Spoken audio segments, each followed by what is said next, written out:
Wassalamualaikum warahmatullahi wabarakatuh. Kami dari kelompok 10 akan membahas tentang analisis kasus permasalahan agraria yang tidak sesuai dengan nilai Pancasila, ketentuan hukum yang berlaku.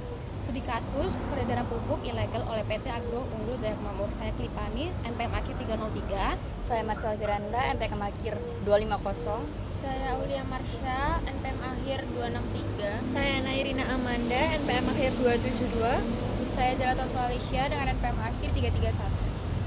Ada 3 pembahasan yang akan kami bahas. Yang pertama, permasalahan agraria dalam kasus peredaran pupuk ilegal. Yang kedua, analisis pelanggaran terhadap nilai-nilai Pancasila. Yang ketiga, pelanggaran terhadap ketentuan hukum yang berlaku. Yang pertama, permasalahan agraria dalam kasus peredaran pupuk ilegal. Kronologi kasus. Kasus peredaran pupuk ilegal oleh PT Agro Unggul Jaya Makmur ditemukan pupuk merek Union 16 diproduksi dan didistribusikan tanpa izin resmi yang sah dari Kementerian Pertanian. Meskipun demikian, perusahaan tetap melanjutkan proses produksi dan distribusi yang berakibat pada munculnya peredaran pupuk yang tidak memenuhi standar yang telah ditetapkan oleh pemerintah. Kondisi ini menunjukkan bahwa terdapat ketidakpatuhan terhadap regulasi yang ada, terutama terkait standar keamanan dan kelayakan produk pertanian. Pemeriksaan pihak berwenang menemukan bahwa pupuk tersebut tidak terdaftar dalam daftar produk yang diizinkan oleh Kementerian Pertanian. Produksi dan distribusi pupuk ilegal ini tidak hanya melibatkan satu pihak saja, melainkan juga melibatkan jaringan distributor yang kurang memperhatikan regulasi. Akibatnya, pupuk tersebut telah tersebar luas di kalangan petani dan digunakan dalam proses budidaya tanpa sepengetahuan mereka mengenai status ilegalitas pupuk tersebut. Kedua, analisis pelanggaran terhadap nilai-nilai Pancasila. Pertama, adanya ketidakadilan dalam penyediaan sumber daya agraria. Pancasila menekankan pentingnya keadilan dan pemerataan dalam penyediaan sumber daya, agar seluruh rakyat dapat hidup sejahtera. Dalam kasus ini, peredaran pupuk ilegal menyebabkan ketidakadilan di kalangan petani, terutama petani kecil yang tidak memiliki kemampuan untuk memverifikasi legalitas produk pertanian yang mereka beli.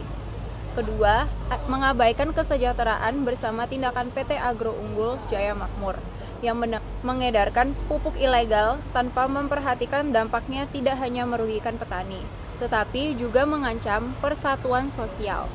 Akibatnya, terjadi perpecahan di dalam komunitas petani, di mana sebagian pihak merasa tertipu dan tidak lagi percaya terhadap pemasok input pertanian.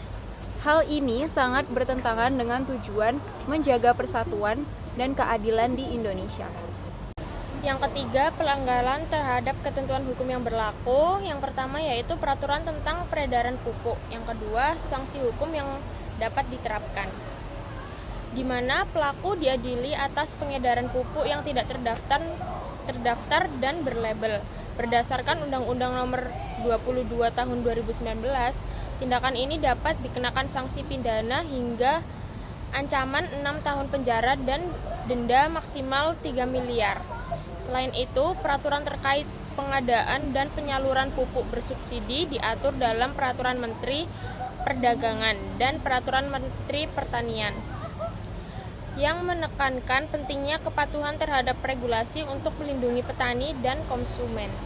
Kesimpulan dari kelompok kami yaitu kasus yang melibatkan PT Agro Unggul Jaya Makmur dalam peredaran pupuk ilegal mengungkapkan adanya ketidaksesuaian dengan nilai-nilai Pancasila, khususnya yaitu sila kelima, keadilan sosial bagi seluruh rakyat Indonesia, serta pelanggaran terhadap peraturan perundang-undangan yang berlaku. Sekian presentasi dari kelompok kami. Wassalamualaikum warahmatullahi wabarakatuh.